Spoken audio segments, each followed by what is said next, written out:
Assalamualaikum warahmatullahi wabarakatuh.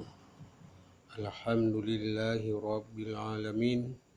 Wassalatu wassalamu ala asyrafil anbiya'i wal mursalin wa ala alihi wa ashabihi ajma'in.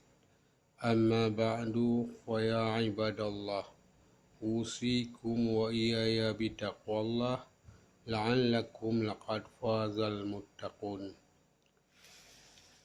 Pertama dan paling utama, mari kita saban-saban tapuja pon Rabbi yang kana bin nikmat dan rahmat kepada kita bersama.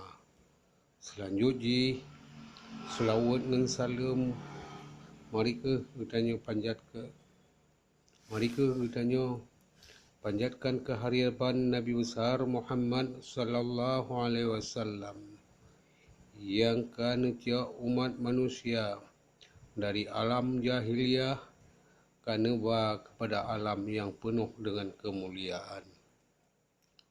Kaum mak dan kaum ayah yang sangat berbahagia, yang pun awai pun penghormatan ulun tuan kepada seluruh bangsa Aceh, baik pun yang inang maupun yang agam, si putih tuha muda yang diridai oleh Allah Subhanahu wa taala. Wahai bangsa Lun, bangsa yang mulia di sisi Allah Subhanahu wa taala, bangsa yang bermarwah, bangsa yang bermartabat, bangsa yang beretikat. Wahai bangsa Aceh yang di dalam bersuku-suku di tanah Aceh, di bumi Aceh maupun yang di luar Aceh. Mari kita taban-taban dapat pegah bertaban nit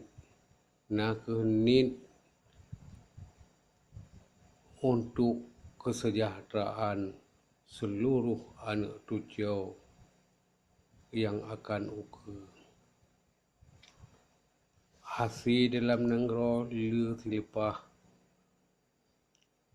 baik sampai gopjo anak cucu kita tengok membelek mata menyo kita hana tap tahoro baik dah cemarut, baik tak temena. Mari kita saban-saban terfikir dengan ulai yang lebih, dengan cara yang penuh bermartabat. Baik li kita memandumnya kenong taki, kenong pengen. Mari wahai bangsa Lun, bangsa Aceh yang gagah perkasa, yuh masa dile hana lam surut, jino daikut lagi ken urung tuha. No mantong yang Lun sampaikan, harapan Lun tuan si putih inong agam, si putih tuha muda inong agam, bantaban mandum bangsa Aceh yang mulia, baik mutaho dan taban kun. Wabillahi taufiq wa hidayah. Wassalamualaikum warahmatullahi wabarakatuh.